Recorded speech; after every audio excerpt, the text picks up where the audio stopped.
Hi. All right, so another tool that I found in let's say about 2016 was this video about nonviolent communication by Marshall Rosenberg. I'll add the link to the video here and you can watch it if you are interested. It's about 3 hours. There's shorter clips out there. The whole thing is 3 hours, and I do warn you, it's a little bit slow and very, very informative and valuable, I found it to be. So essentially, a couple of the takeaways from it for me in regards to nonviolent communication was about being responsible for our own feelings and no longer saying things like, you make me so angry. So instead of you make me so angry, it becomes, I feel angry when you do this. I feel angry because of that. And as soon as we take responsibility for our own feelings, instead of blaming someone else for it or putting the responsibility of it onto someone else, we then have the power to change it. So we're no longer a victim to the circumstance, right? Like, we are acknowledging that it's our own feeling that we're having about the situation, about the circumstance, and therefore we have the ability to change it by doing something different, by setting a boundary, by separating ourselves from the situation, by using our voice to invite someone to participate in behavioral change. There's so many different things that we can do. Once we've taken responsibility for the feeling being our own, then we have the power to change it. As long as we are blaming someone else for our feeling, you make me blah, blah, blah, right? You make me so frustrated when you act like that, right? Then we are a victim to the other person's behavior. We are at the mercy of someone else. Essentially, it's a form of codependency, right? Like, if we need the other person to change for us to be okay, right? Then we're always going to be in trouble. We're always going to, again, be at the mercy. So that was one of the takeaways that I loved about it. And the other one was this idea of replacing have to with a sentence that he says is, I choose to blank because I want blank.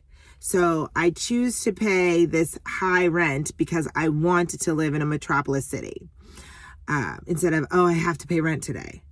The difference between the empowerment of I choose to do this because I want the outcome that it provides me versus I'm chained to it, I'm a victim to it again, I'm at the mercy of it, I have to do it, right?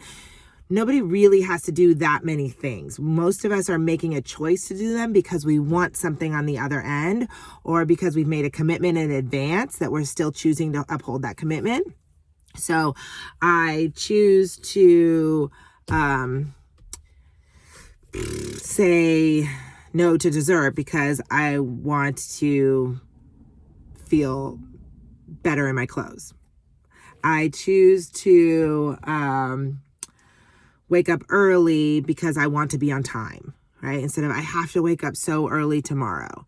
So just it's a simple mindset that he presents that offers us to change, that then gives us this awareness about the commitments that we're making in our lives as being a choice, because the power of choice is the key to it all. Like, when you realize that you have a power of choice to participate in most everything you're doing as an adult, then that also gives us the power to change something. If we're willing to take responsibility for any situation that we're in, at least the tiniest bit, the part that like we're participating in, if like 95% of it is out of our control, and then we focus on the 5% that is in our control, we then have the ability to change something. And as we change something, it's like an ingredient in the cake. If you change a flavor of a spice, so like if you add cinnamon to the cake, the flavor of the cake is going to be different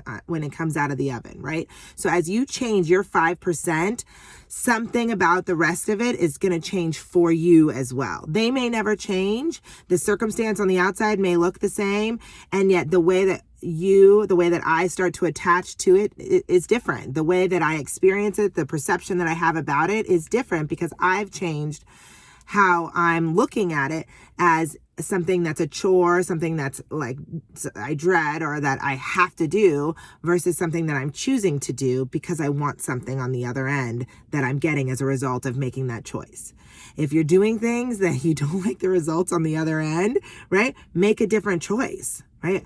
And if it's not something that can always happen abruptly, sometimes we're deep into commitments that we have that are very challenging to change. So have patience with yourself and have compassion with yourself as you realize what you want to change. So even just awareness is the first key, right? So even just becoming aware of what you want to change is progress.